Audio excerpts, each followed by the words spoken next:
Before we dive in, I want to give a heads up that this story touches on sensitive topics, including the struggles of new motherhood, family dynamics, and infidelity. If these subjects make you uncomfortable, you might want to skip this one. I'm Genesis Shepherd, and at 42 years old, my life has taken some unexpected turns. If you had told me a decade ago that I would be where I am now, I would have laughed it off. Yet, here I am, sitting in my kitchen with a nearly empty cup of coffee, trying to process everything that has unfolded for the past 8 years. It's been just my son, Maxim, and me since the divorce.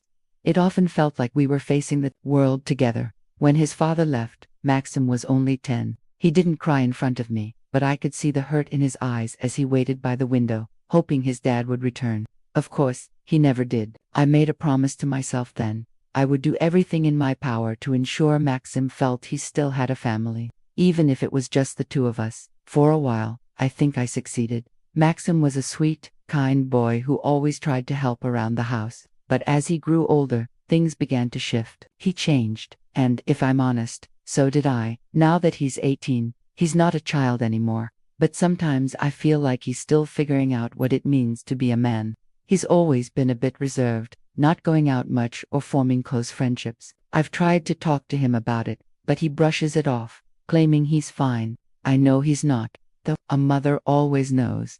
About a month ago, he came to me with something I never anticipated. He confessed that he had been using my belongings, my underwear. At first, I didn't grasp what he meant, but when I did, it felt like the ground had shifted beneath me. I wanted to react, to demand to know what he was thinking, but I held back. He looked so ashamed, unable to meet my gaze, and in that moment, I realized this wasn't just about his actions. It was about his feelings. He couldn't articulate. He wasn't a monster. He was my son, struggling with emotions, didn't understand. I couldn't bring myself to make him feel worse, so I made a choice. I proposed a deal.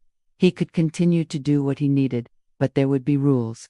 He could express himself, but only in my presence, ensuring he was safe and not crossing any lines. In return, I would have the freedom to bring people into our home without him questioning or judging me.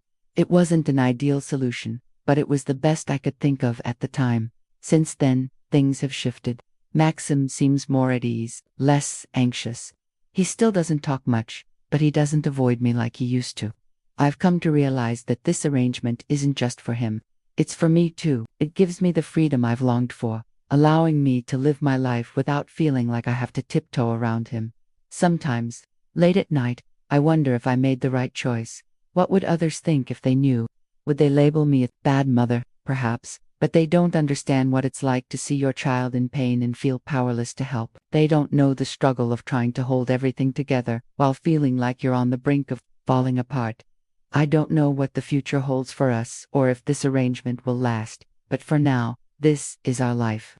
It's messy and complicated, but I'm doing my best for both of us. If you're still with me, please like this video, share your thoughts in the comments, and subscribe for more stories like this. There's so much more to explore. The deal wasn't something I had planned, it just happened. One moment, I was trying to figure out how to talk to Maxim about his confession. And the next, the words were spilling out of my mouth. You can keep doing it, I said, but I need some things in return. He looked at me, shocked, his face pale, and for a moment, I thought he might walk out. Maybe I wanted him to, but he didn't. He just sat there, staring at me, unsure of what to say. What do you mean? He finally asked, his voice shaky. I took a deep breath and explained that he could continue, but only in front of me, and in return, I would live my life the way I wanted, bringing people into the house without him questioning it.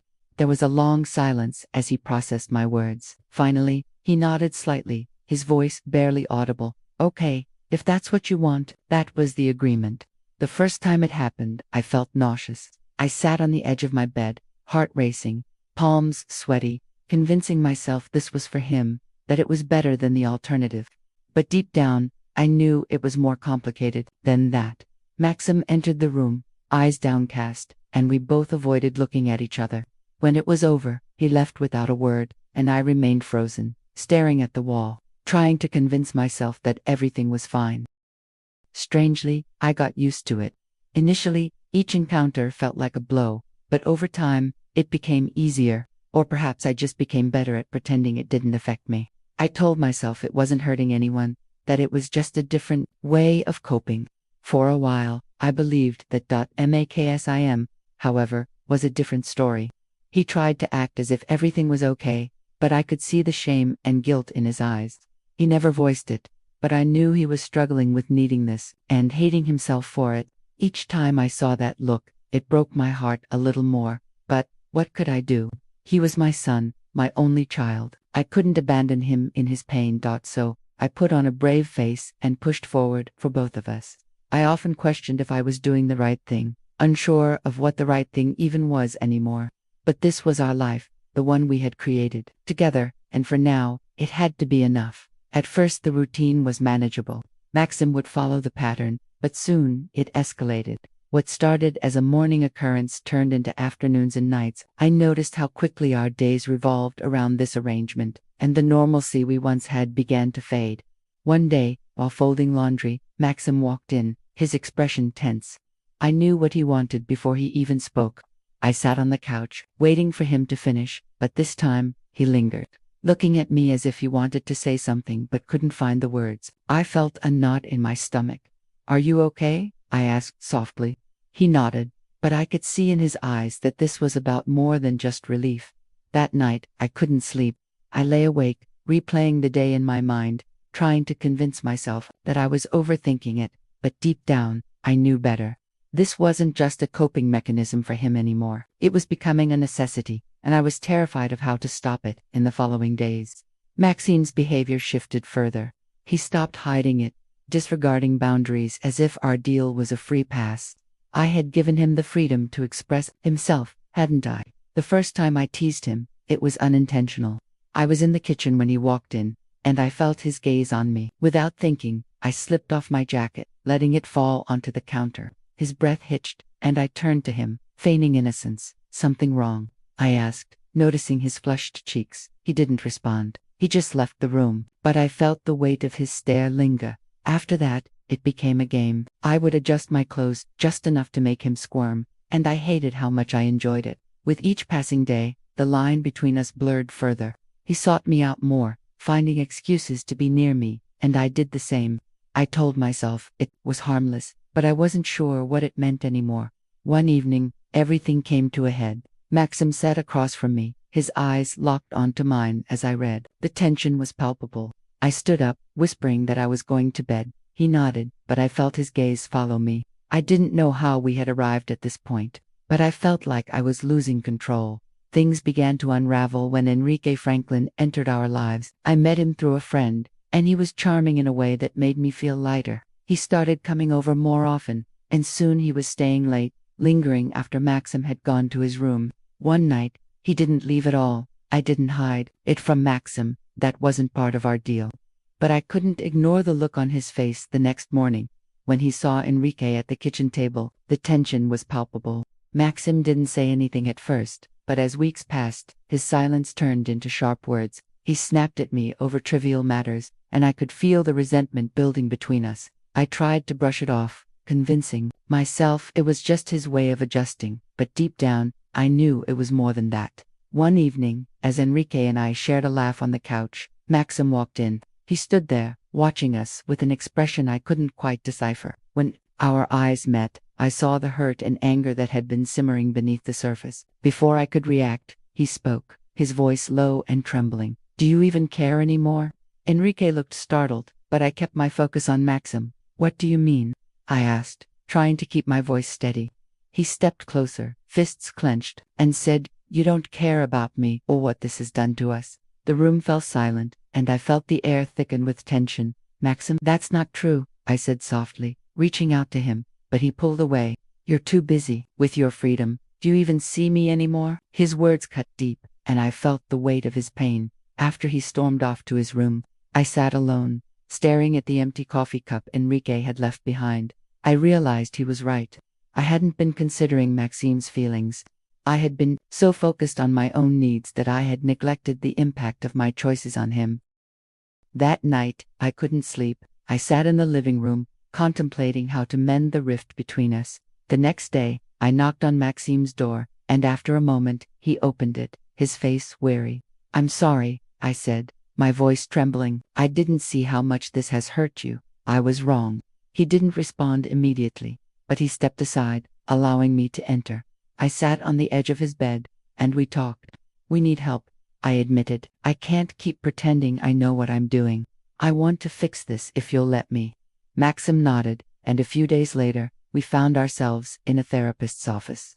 Rafael Cabrera was kind and patient, guiding us through the difficult conversations we needed to have. Slowly, Maxim began to open up about his feelings of loneliness and confusion regarding our arrangement. Tears streamed down my face as I listened to him articulate the pain I had overlooked for too long. In the weeks that followed, therapy became a part of our routine.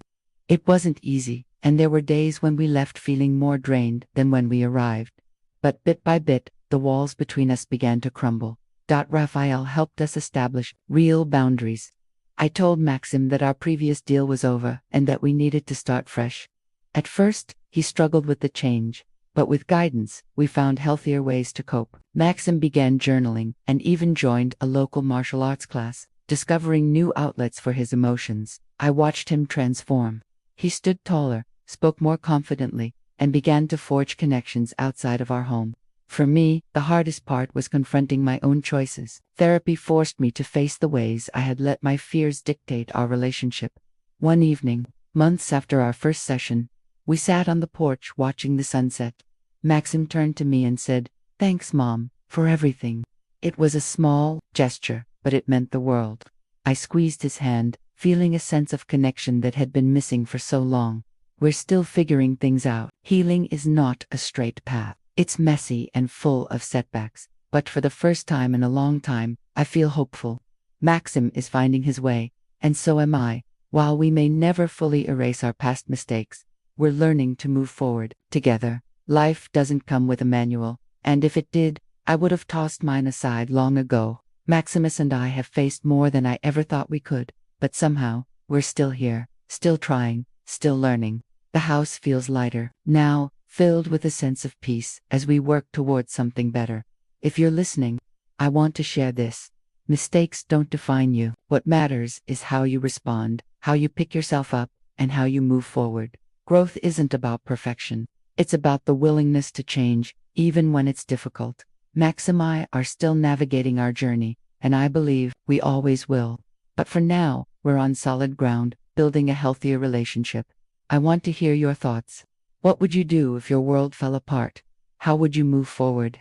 Let me know in the comments. And if this story resonated with you, please like, share, and subscribe for more.